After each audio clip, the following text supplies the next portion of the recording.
भोपाल से इस वक्त अहम खबर है, जहां मोहन कैबिनेट की आज अहम बैठक है और कई अहम फैसलों पर मोहर लगी है। स्वतंत्रता सेनानी के निधन पर अंत्येष्टि पर दिए जाएंगे 8 से 10 हजार रुपए।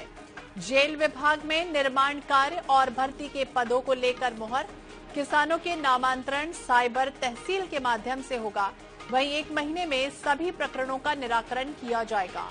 अहम खबर आपको बता दें, कैबिनेट की अहम बैठक चल रही थी। 11 बजे से बैठक खत्म हुई और इसमें कई अहम प्रस्तावों पर मोहर लगी है मोहन कैबिनेट में।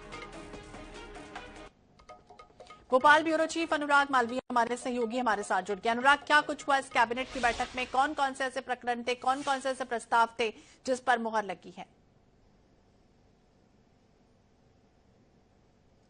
देखिए, कई सारे बड़े फैसले जो हैं मोहन कैबिनेट ने लिए हैं। तिरंगा अभियान में जो है सरकार की भागीदारी होगी, ये तय किया गया है। मुख्यमंत्री ने मंत्रियों से कहा है कि 1.5 करोड़ घरों पर जो है तिरंगे लहराए जाने चाहिए। इसके लिए सरकारी कोशिशें भी होनी चाहिए और प्रशासनिक कोशिशें भी।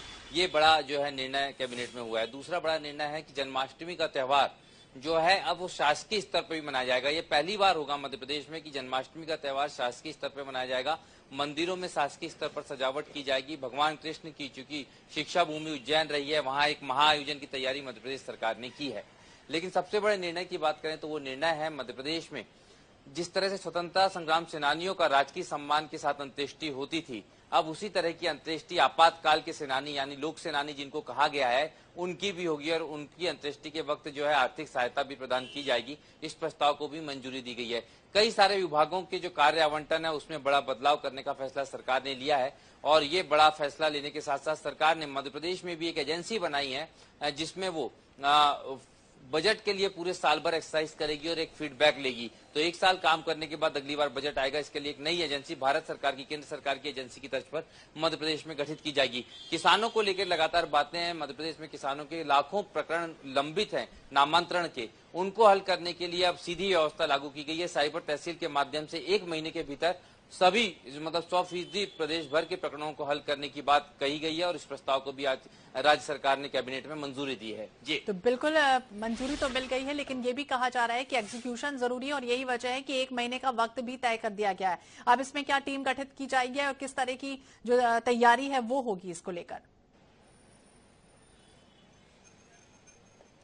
देखिए, 2 बड़ी बात है। एक तो ये कि अगर हम देखें तो साइबर तहसील का जो फॉर्मेट है उसको क्रियान्वयन बहुत जरूरी है, क्योंकि साइबर तहसील की घोषणा होने के बाद भी साइबर तहसील बनी नहीं।